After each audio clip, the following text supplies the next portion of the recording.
Welcome to Take Brain Talk with your girl Flavilla Phone Gang. And today I'm going to fuel your brain with some bomb knowledge. Are you ready? Let's do it. Hey everybody, welcome back for another episode of Tech Brain Talk. I am so happy to have you. Thank you so much for being a listener, and I hope that you've been enjoying all the episodes that have been released so far. And I'm super excited because today we're going to be talking about how can competitive intelligence improve your brand innovation. Yes, let's talk about competitive intelligence because it's quite often overlooked or even, I would say, sometimes misunderstood. And I'm super lucky because I have with me Suki Fuller. Let me tell you something about Suki Fuller. Suki is a fellow of the Council of Competitive Intelligence Fellows and founder of Miribure, a strategic and competitive intelligence consultancy. DC Analytics Senior Vice President Europe and board member of Tech London Advocates and Global Tech Advocate. I should add that Suki is also part of my group, TLA Black Women in Tech, which has been fantastic, and I'm really pleased to have her. Suki has 19 years experience as an intelligence advisor from chemical engineering to security. She speaks globally on ethics in technology, deep tech, AI, social networks, connected data for security, and female entrepreneurship. Yes, we're on the same page on that. Recognized for early adoption of new technology, her areas of focus lie within agile, competitive, and emergent strategies for intelligent analysis. Suki also loves penguins. Interesting. I prefer dogs, but here we go. Hello. I can't believe that. I prefer dogs. How dare you merch my penguins? But anyway, it's such a pleasure to have you. And I think, when we think about competitive intelligence, people, first of all, let's start from the beginning. What is competitive intelligence so we don't make any assumption? So there are lots of different definitions of competitive intelligence. I prefer to just go with the identification, collection, and the collaboration and correlation, analysis, and dissemination of information that becomes competitive intelligence once it's applied with insights. Yes. And why is competitive intelligence so important? Because that's how you win. Quite frankly, I think people misunderstand the role of competitive intelligence. They don't realize that it is practically in everything you do. It's an integral part of your business, but we can talk about that later. And people don't understand how important. It's not just looking at your competitors. It's also about looking internally. So it's a combination. Just the whole sector as a whole is called competitive intelligence, but it's not just competitor intelligence or competitive intelligence. It's really just about competition. It's very interesting because when you think about competitive competition itself, it automatically resonates with what's going on outside, but you just say what's going on internally. What do you mean by that? Well, it's just sort of like your person. You as a person, you have a battle with other people. You're in competition with other people, but you also have the battle within yourself. You have the competition within yourself. So you have to basically all the things that you would apply to yourself as just one person. You need to think about that also in a business context. And that's how I usually help explain it to some, new founders, especially early stage startups, because they just think, oh, it's just about my business. And like apply the concepts to yourself. And it actually gives you a lot more understanding. I totally agree with you with that, and it's funny because I recently posted a tweet saying I'm not your competition. My only competition is myself. It's my ability to just constantly innovate and push myself for greatness.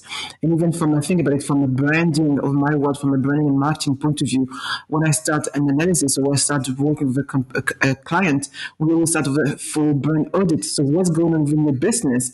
Because it's so good to look at what's going on outside and want it to be better. But if you don't actually know what are your strengths, what are your weaknesses, and what can you do, where can you improve, how can you even be better? And I love that you mentioned this, but looking at thinking about competitive intelligence, one of the current issues, because as you say yourself, it's quite often overlooked, and maybe some people make the assumption, only when I become bigger and you start looking into competitive intelligence, it sounds so fancy. Yeah, that's probably the biggest mistake that a lot of people make. They want to apply competitive intelligence once they get to, it's like, oh, I've proved my product. It's out there. It's selling. We've got customers now. Let me see what everybody else is doing. It's like, it's a little bit too late because you could be out there selling a product that somebody else is selling, and maybe they're not quite as good as you, but in about a week, they've crushed you. And that's because you weren't even paying attention to the landscape until you were actually out there. And even if you are really early stage and you're developing your product, you really should be scanning the horizon for what's going on. You always need to, everybody says head down, focus on what you're doing. Yes, but at the same time, nobody focuses 100% on what they're doing and ignores the rest of the world. You can't. That's not how human beings function. So you always have to at least have some minor scanning of what's going on in your particular sector that's relevant to what you're building. Love that. Love that. No room for assumption whatsoever. But when you think about competitive intelligence, should I say slower, but what are the data that you need to evaluate? Or quantitative or qualitative? Because the element of quantitative data people always think about, but what also the qualitative data that you need to evaluate? So the qualitative aspects, you need to always have our human sources. In our world, we call it human. It's human intelligence. So it is basically what you hear from someone's mouth, what somebody says, and you can see and hear what they're saying, to it coming to your ear. It is that human interaction. And a lot of people are not very much aware of how much information they can gather from others. They think it has to be some sort of secret and hush hush. And sometimes it's just a general conversation you may be having with another person who has bought your competitor's product. And they're telling you, oh, yeah, I really love this color, but it doesn't stretch enough. It's like they bought a pair of socks and the color's great, but it doesn't fit their foot quite as well and it slides down. That's information that's also garnered, and it's intelligence. If you're looking at just the data of, you're looking at, say, maybe sales data for that competitor, and all you're seeing is that sock doesn't sell very well. Don't know why. You just know that, okay, they have this sock, it competes with us, it's not selling very well. But you don't have the background as to why that is. When you actually speak to people, you get more insight and more nuance. And those are the qualitative aspects that help companies. And those information, you can get it from your employees, you can get it from your clients, you can get it from, you can get it from prospects. Anybody, any stakeholders who have a touch point within your business, direct or indirect. Is that right? Yep. Your qualitatives always come from people. It's really hard. I think that's what a lot of time, the reason why people don't do it is because they find it really hard to create patterns. And I think it's super, super important to have those conversations, at early stage as possible throughout the development, through the commercial aspect of the development of the brand, as I said before. And it's so important because, we make so many assumptions about what we think people want, what people like, or the reason that they buy. And quite often, it's the opposite.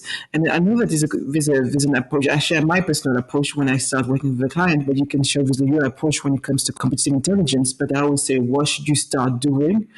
Asking the clients, what should this brand start doing? What should they stop doing? What should they continue?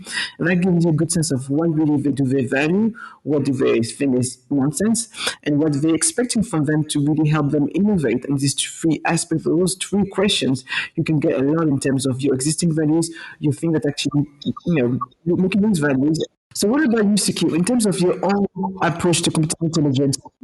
Step by step.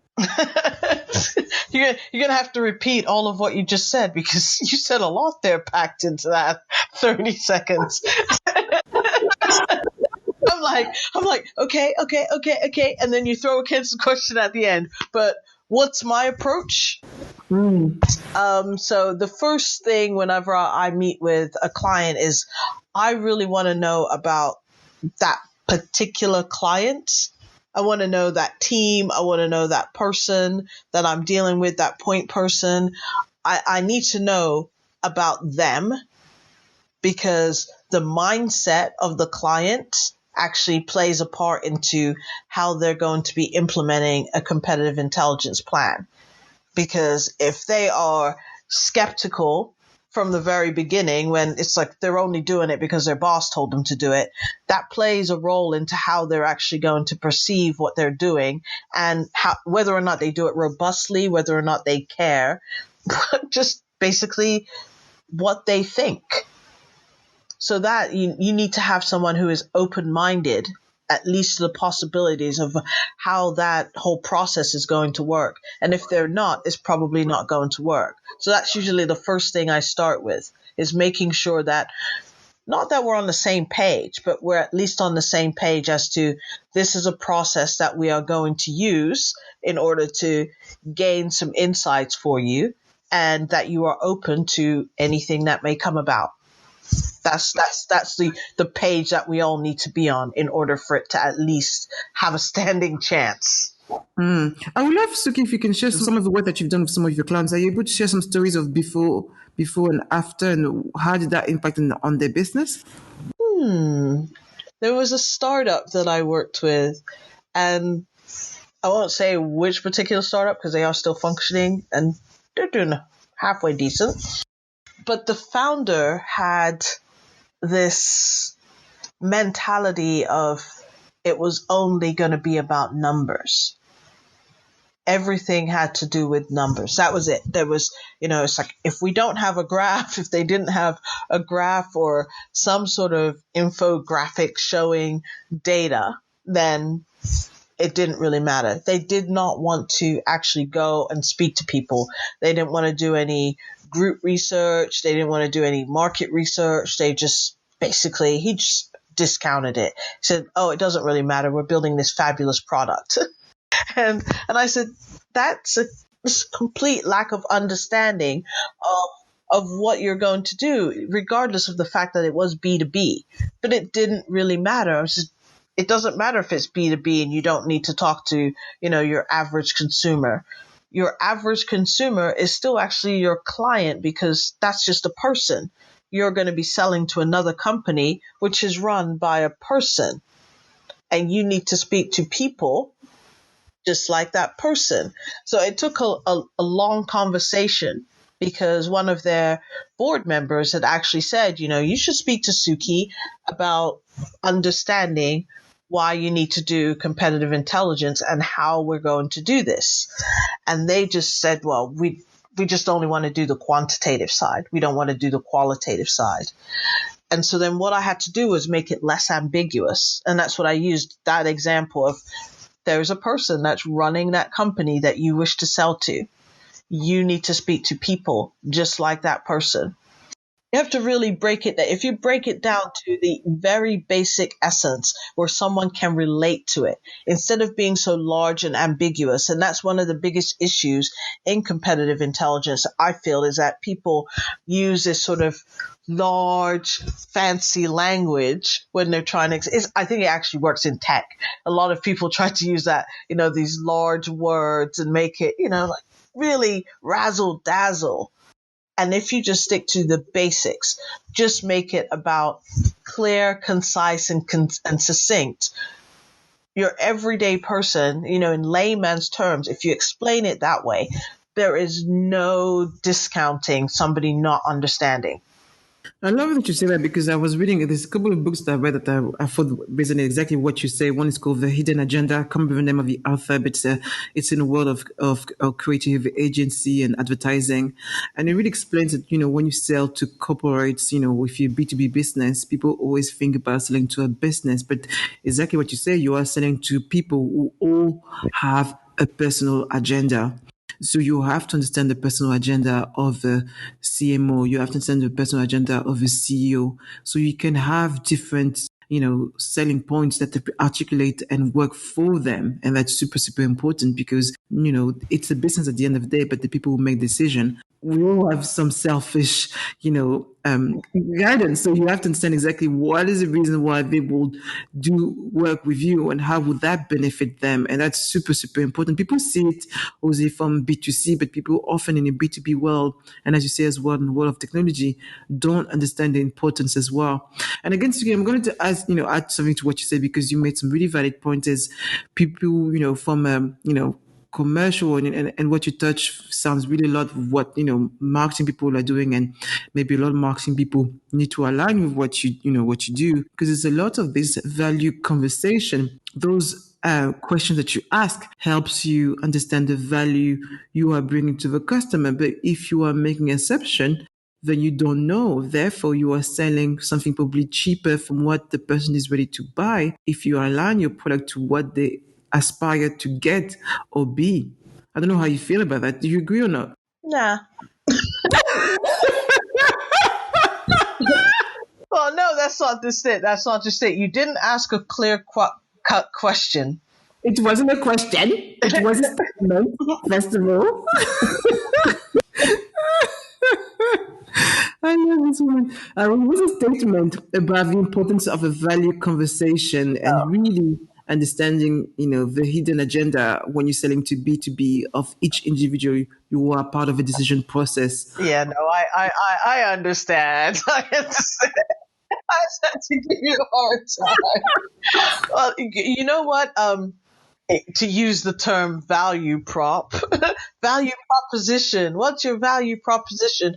I think a lot of companies don't really understand what it is. They have, when you're talking about brand innovation, a lot of people don't understand what their actual strategy is around that innovation. They don't have an idea of their clear-cut goals. That's, I always tell people, I'm like, okay, what's your goal? And they will give me some mission statement. And I'm like, that's not your goal. Yeah, at all. And I'm like, okay, what's your identity? And they will say, well, they'll give me like the punchy, maybe like the one-liner, which is like, what they use on their website. And I'm like, that's not your identity. Do you actually laugh at them as well? It depends on the relationship that I have formed. Okay, I'm not going to lie. I laugh a lot. And I don't, people always say, the term code switch. I don't really code switch. No, I may be dialed down, but I don't really code switch. I don't care if you're, sir, whoever, if you're some billionaire, I'm still me. I'm still gonna, if you say something and I think it's ridiculous, I'm gonna laugh. Maybe not quite so laugh, but maybe I'm still gonna laugh. It just won't be as loud. I want to ask you a question more about Miribure. Tell us more about Miribure, your competitive intelligence consultancy. What type of clients do you work with?